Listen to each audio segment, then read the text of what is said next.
کیا بات ہے، زندہ باد۔ ایک شخص نے قرآن پاک کی ایک آیت کے بارے میں پوچھی، اس کی توضیح و تشریح تفسیر پوچھی، حضرت علی نے فوراً جواب دیا۔ بولے سبحان اللہ۔ ارے کیوں نہ جواب دے، میرے آقا نے فرما دیا انا مدینۃ العلم والی بابھا، کہ میں علم کا شہر ہوں اور علی اسی شہر علم کے دروازے ہیں۔ کیا بات ہے۔ اب ایک شخص آیا اور کہنے لگا اے علی، آپ نے مطلقاً دعویٰ کیا ہے، پوچھا ہے، یہ کہا ہے، سوال کیا ہے عمومی طور پر کہ جو کچھ تمہاری طبیعت میں آئے وہ علی سے پوچھو، تو میں آپ سے یہ سوال کرتا ہوں آئینہ جبریل، کہ جبریل کہاں ہے اس وقت، یہ تو بتا دیجئے۔ اب حضرت علی آسمان کی طرف دیکھے، بتایا جاتا ہے سوانح علی میں ہے کہ جب آسمان کی طرف دیکھا تو ساتوں آسمان کو دیکھ لیا، جب زمین کو دیکھا تو ساتوں طبق زمین کو ملاحظہ فرما لیا، مشرق میں دیکھا، مغرب میں دیکھا، شمال میں دیکھا اور جنوب میں دیکھا، اور آپ نے اس سائل سے فرمایا اے سائل سنو، ارے میں نے آسمانوں میں دیکھا ہے، آسمانوں میں جبریل نہیں ہے، سدرۃ المنتہا میں دیکھا، ارے وہاں بھی جبریل نہیں ہے، عرش پہ جبریل نہیں ہے، فرش پہ جبریل نہیں ہے، مشرق میں جبریل نہیں ہے، مغرب میں جبریل نہیں ہے، شمال میں جبریل نہیں ہے، جنوب میں جبریل نہیں ہے، ارے کہیں جبریل نہیں ہے۔ اس کا مطلب یہ ہے، ملاحظہ کریں، توجہ میری جانب رکھیں، حضرت علی نے فرمایا مشرق و مغرب، شمال و جنوب کہیں بھی جبریل نہیں ہے، اس کا مطلب یہ ہے کہ انتا جبریل، کہ آپ ہی جبریل ہو، آپ ہی جبریل ہو، آپ ہی جبریل ہو۔ بتایا جاتا ہے کہ آنے والے شخص، سوال کرنے والے سائل نے کہا اے مدینے والو، اے مکہ والو، اے علاقوں والو، ارے سنو،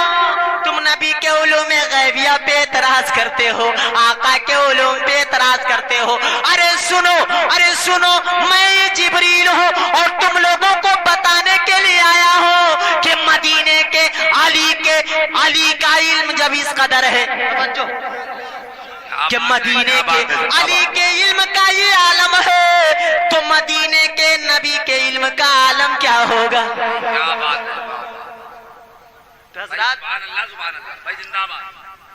تو آپ کو پتا چل گیا کہ علی کون ہے، علی اہل بیت سے، علی اہل بیت سے، فاطمہ اہل بیت سے، فاطمہ اہل بیت سے۔ ارے کون فاطمہ؟ جن کے بارے میں آقا نے فرمایا فاطمہ تو بذات منی، کہ فاطمہ میرے جسم کا ٹکڑا ہے، میرے جسم کا ٹکڑا ہے، جس نے فاطمہ کو تکلیف دی، آقا فرماتے ہیں اس نے مجھے تکلیف دی۔ ارے کون فاطمہ؟ جن کی بارگاہ میں آقا جاتے تو حضرت فاطمہ استقبال کے لیے کھڑی ہو جاتی، اور اگر فاطمہ میرے آقا کی بارگاہ میں آ جاتی تو میرے آقا استقبال فاطمہ میں کھڑے ہو جایا کرتے تھے۔ ارے کون فاطمہ؟ جنہوں نے یہ عرض کیا کہ سبت علیہ مصائب لونہا، سبت علیہ میں سرنا لیا لیا، کہ جب آقا کا وصال ہو گیا تو فاطمہ نے کہا اے لوگوں، آج مجھ پر مصیبتیں اس قدر انڈیل دی گئی ہیں کہ اگر یہ مصیبتیں پہاڑ پر بھی ڈال دی جاتی تو پہاڑ بھی ریزہ ریزہ ہو جاتا، پاش پاش ہو جاتا۔ اندازہ اس جملے سے کر سکتے ہیں، اس شعر سے کر سکتے ہیں کہ حضرت فاطمہ کو آقا سے کتنی محبت تھی۔ واہ بھائی واہ۔ تو حضرات علی اہل بیت سے، فاطمہ اہل بیت سے، اور حسنین کریمین اہل بیت سے۔ پوچھے والے بولے سبحان اللہ۔ ایک مرتبہ حسنین کریمین کے نام پر بولے الحمدللہ۔ اب ایک تمثیل آپ کے سامنے پیش کر کر میں آگے بڑھوں تاکہ آپ کا ذہن، آپ کی قوت، آپ کی فہم و فراست میری گفتگو کے طرف مزید مرکوز ہو جائے۔ اے حجیہ پور کے مسلمانوں، آپ نے دیکھا ہوگا کہ جب کبھی ہوا چلتی ہے، طوفان آتا ہے، آندھی چلتی ہے تو اشجار جھومنے لگتے ہیں، ڈالیاں ہلنے لگتی ہیں، پتے خوب گرتے ہیں. آپ نے دیکھا ہوگا کہ ہوا نے اپنے دوش پہ اٹھایا، آندھی نے اپنے کاندھے پہ پتے کو اٹھایا، کبھی گندی جگہ پہ، کبھی نالیوں میں، کبھی چپلوں کے نیچے، کبھی جوتوں کے نیچے، کبھی گاڑی کے پہیوں کے نیچے، کبھی مشرق کبھی مغرب، کبھی شمال کبھی جنوب. ان پتوں کو وہ ہوائیں، وہ آندھیاں اور طوفان اڑائے پھرتی ہیں. لیکن اے حجیہ پور کے مسلمانوں، اے بریلی شریف میں رہنے والوں، خوش عقیدہ سنی جنتی مسلمانوں، جملہ اولیاء کرام کے ماننے والوں، ایک مرتبہ میری نظر پڑی ایک پتے پر کہ ہوا آئی چلی گئی، طوفان آیا چلا گیا، آندھی آئی چلی گئی، لیکن صرف ایک پتا تھا جو اپنی جگہ پہ قائم و دائم تھا، اپنی جگہ پہ ساکت و جامد تھا، اپنی جگہ پہ ٹھہرا ہوا تھا. میں نے پڑھ کر اس پتے سے پوچھا اور یہ کہا، اے پتا یہ تو بتا، یہ جو دائیں جا رہے ہیں، یہ جو بائیں جا رہے ہیں، یہ آگے اور پیچھے ہو رہے ہیں، کبھی مشرق کبھی مغرب، کبھی شمال اور جنوب، ارے یہ تیرے بھائی ہیں، تیرے ہی طرح ہلکے پھلکے ہیں، تیرے ہی طرح کمزور ہیں، لیکن باقی پتے دائیں بائیں ہو رہے ہیں، لیکن تو اپنی جگہ پہ قائم و دائم کیسے ہو، ٹھہرے ہوئے کیسے ہو؟ تو اس پتے نے جواب دیا، اے نعمت اللہ قادری مجھے دیکھو اور غور سے دیکھو، اگرچہ میں ہلکا پھلکا ہوں، اگرچہ میں کمزور ہوں، اگرچہ ان پتوں کا بھائی پتا ضرور ہوں، لیکن میرے اوپر ایک بلند پتھر پڑا ہوا ہے،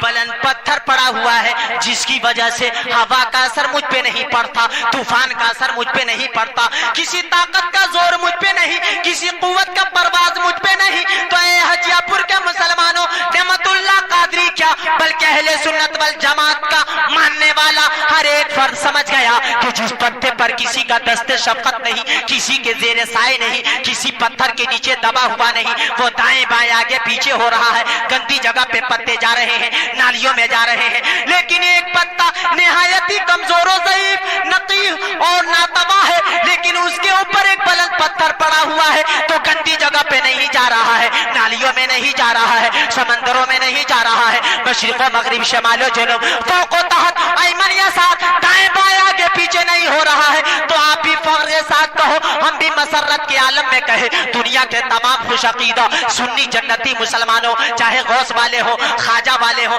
یعنی سارے جو بھی اہل سنت والجماعت کے ماننے والے ہیں، ہمیں یقین ہے کہ وہ سارے لوگ غوث والے ہیں، وہ سارے لوگ خواجہ والے ہیں، وہ سارے لوگ صابر کلیری والے ہیں. جملہ اولیاء کرام جنہوں نے اپنی پوری زندگی دین اسلام اور قوم کی خدمت میں صرف کر دی ہے، ان سارے لوگوں کے متبعین ہیں، معتقدین ہیں، مخلصین ہیں، محبین ہیں. تو مسلمانوں، میں آپ کو یہ بتانا چاہتا ہوں کہ کل میدان محشر کے دن جب نفسی نفسی کا عالم ہوگا، نہ زبان ہوگی نہ دہان ہوگا، جب کسی کی منہ کی پہچان نہ ہوگی، تو جتنے بے وسیلہ والے ہیں، جتنے غوث پاک سے دشمنی رکھنے والے ہیں، خواجہ اجمیری سے اناد رکھنے والے ہیں، اور شہزادے گلگو قبا امام علی مقام سے اناد رکھنے والے ہیں، انہی پتوں کی طرح بھٹکتے نظر آئیں گے. اور ہم سارے خوش عقیدہ سنی مسلمانوں اپنے امام پاک امام علی مقام کے دامن میں سمٹے نظر آئیں گے، چھپے نظر آئیں گے، اس لیے کہ صداقت کے تاجدار ابو بکر صدیق کا دامن ہمارے ہاتھوں میں ہے، عدالت کے شاہ سوار عمر فاروق اعظم کا دامن ہمارے ہاتھوں میں ہے، سخاوت کا لمبردار عثمان ذو النورین کا دامن آپ کے ہاتھوں میں ہے، شجاعت کے بادشاہ علی مرتضی کا دامن ہمارے ہاتھوں میں ہے، اور شہزادے گلگو قبا امام علی مقام حسنین کریمین مومنوں کے دل کے چین طیبین طاہرین نیرین منیرین، یعنی حضرت حسنین کے دامن ہمارے ہاتھوں میں ہے. اسی لیے امام احمد رضا خان فرماتے ہیں، دل ابس خوف سے پتا سا اڑا جاتا ہے، ارے پلہ ہلکا صحیح بھاری ہے بھروسہ تیرا. نعرے تکبیر، نعرے رسالت، نعرے غوث. بھائی زندہ باد، بھائی سبحان اللہ سبحان اللہ، بہت اچھا، زندہ باد، کیا بات ہے. اسی لیے میں کہتا ہوں، حسین جیسا، توجہ ہے، حسین جیسا شہید اعظم، پیچھے پیچھے والوں کی توجہ خاص طور سے، اگر آپ کی توجہ نہیں ہوگی تو تقریر یہیں پہ اینڈ ہو جائے گی، جب کبھی بہت کچھ سنانا باقی. یہ ابتدا ہے، ابتدا عشق ہے روتا ہے کیا، آگے آگے دیکھ ہوتا ہے کیا. نظام میں قدا بگڑا ہوا ہے اس قدر ساقی، انہی کو جام ملتا ہے جنہیں پینا نہیں. یہ آگے والے محنت کر رہے ہیں، انہیں چائے نہیں مل رہی ہے، پیچھے والے چپ چاپ کھڑے ہیں، انہیں چائے. کیا بات ہے، کیا بات ہے. یہ جامع میں ہے، یہاں کوتاہ دستی میں ہے محرومی، جو بڑھ کر خود اٹھا لے جام مینا اسی کا. تو گویا کہ وہ لوگ پہلے حصے دار بن رہے ہیں، پہلے چائے لے رہے ہیں، لیکن میں انہیں عرض کروں گا کہ چائے کے ساتھ ساتھ میری تقریر بھی نوش نہیں فرمائیں. ادھر چائے بھی نوش کریں اور میری تقریر بھی غور سے سماعت کریں. ملاحظہ کریں امام حسین کیسے شہید اعظم ہیں، سب سے بڑے شہید ہیں، سید الشہداء ہیں، جنتی جوانوں کے سردار ہیں. ملاحظہ کریں حسین جیسا شہید اعظم کیا بات ہے. جہاں میں کوئی ہوا نہیں ہے، حسین جیسا شہید بہت اچھا، بہت حسین جیسا شہید اعظم جہاں میں کوئی ہوا نہیں ہے، جہاں میں کوئی ہوا نہیں ہے. ارے چھری کے نیچے گلا ہے لیکن، چھری کے نیچے